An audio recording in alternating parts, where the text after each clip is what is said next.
This is something I've been wanting to touch on for a while now. When I hear other fan bases talk about our wide receiving core, Jalen Reagor, what's he going to do? I believe he's going to ball. Goodwin, is he going to contribute? If he's healthy. Watkins, Hightower, will they show up? I believe they have potential, but we got to see.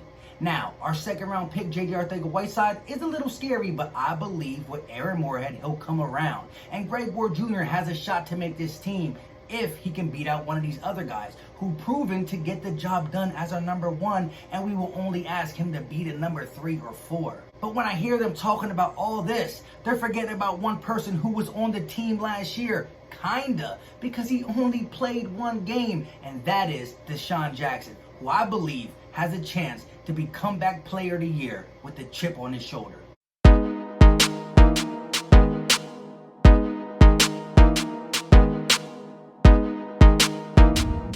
What is going on, everybody? For those who don't know, I go by Philly Mike, and this is the Philly Talk Podcast. With all that being said, let's get into today's topic. Today, I want to solely talk about DeSean Jackson. I do believe there's going to be a lot of upside for guys like Jalen Reagor, Goodwin if he can stay healthy, the role that Greg Ward will play on his team if he makes it, the jump that J.J. Arcega-Whiteside needs to take with Aaron Moorhead as the position coach, the early potential we can get out of a guy like Quez Watkins or John Hightower. That is all going to play a part of the 2020 season. But the veteran guy, still one of the fastest guys, is DeSean Jackson. And he's not just fast. This guy is still one of the best deep ball trackers in the NFL. He's not big enough to make contested catches, but he can track any ball, any angle at any time. And he's not new to the game. So any defensive coordinator that sees DeSean Jackson line up on the outside, in the inside, got to account for him.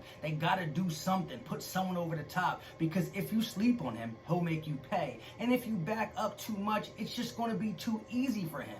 And I'm telling you, before we get into DeSean Jackson, this is really going to open things up for Dallas Goedert, Zach Ertz, Miles Sanders in the running game, who, oh, by the way, resembles to me LeSean McCoy in his prime. Now, I'm not putting Miles Sanders automatically up there, but I believe he's going to take that jump. LeSean McCoy in his rookie season rushed for 500, then he went to 1,000.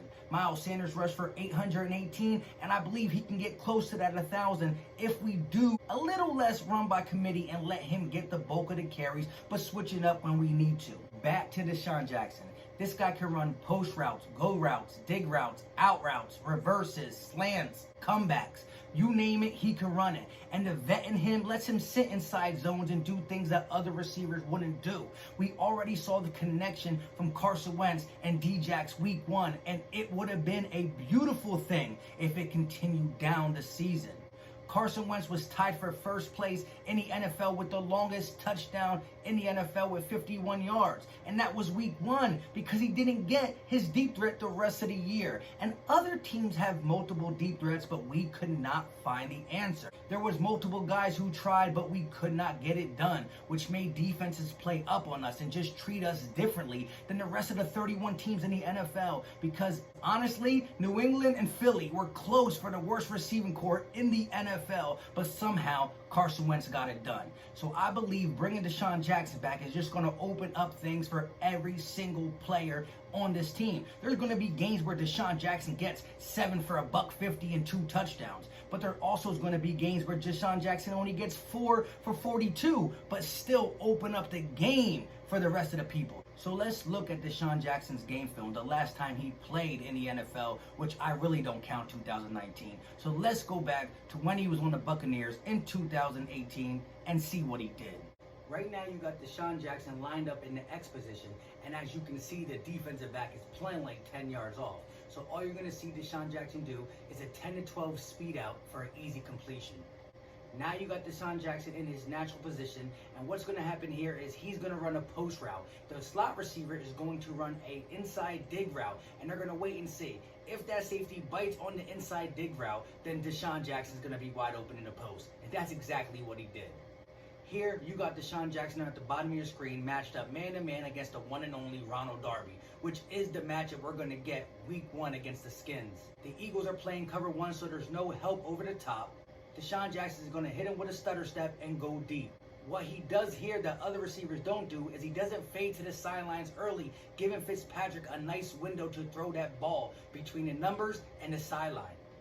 Here you got him matched up against Trufant as he's playing press coverage, and then he bails out of it. DeSean Jackson knows he's doing whatever it takes to not get beat over the top, so he runs a 20-yard speed out. Too easy. Here you got DeSean Jackson at the bottom of the screen, and it's not going to be nothing spectacular. He's just going to do a quick stutter free step and beat his man. That's how easy it is for D-Jax to get separation. Here we go. So DeSean Jackson's just going to run a dig route. He's going to find the open spot in the zone in this cover 3 and get in the middle of it. That's just a vet in him. You gotta love it. You really gotta love it. Like I said, he can run the whole route tree, and he is the best deep ball tracker in the NFL. I mean, he's still one of the most explosive receivers in the NFL. And correct me if I'm wrong, I do believe he holds a record for most receiving touchdowns plus 50 yards. So I think he's number 1 in the NFL ever in that category. Correct me if I'm wrong. If he's not there yet, he's really close. One of the first things that people are going to say about DeSean Jackson in 2020 and why they're not worried about him is because he's injury prone. How is that true? I mean, yes, he did not play all of last season, which makes me believe an older guy like that with that much rest is going to be able to perform better next year, 2020. Also, let's remember the last couple seasons he had. In 2016, in 2017, in 2018, all 3 years he played double-digit games. And don't quote me on this because I don't have it up, but I checked it before. I think he played 14 one year, 13 the next year, and 12. So I would like more than 12 games in 2020. But if he gives me 12, 14 games, and he's also healthy for the playoffs, he gets nicked up here and there, takes some rest, I'm all with it. Because with DeSean Jackson, these tight ends, Miles Sanders, and the guys we newly acquired who got speed and can do a multitude of other things, who can relieve DeSean Jackson throughout the season. We don't have to have him play as many snaps as he used to play. Use him sparingly. If we're up by 10, let him rest. Run the ball, play defense. I believe the Eagles are going to be able to rely on their defense and their offense in different scenarios of the game. So if we're up, let the old man rest. But DeSean Jackson is going to have a great year. Do what he needs to do when he's on the field so he can rest more than he has ever done in his time playing in the NFL.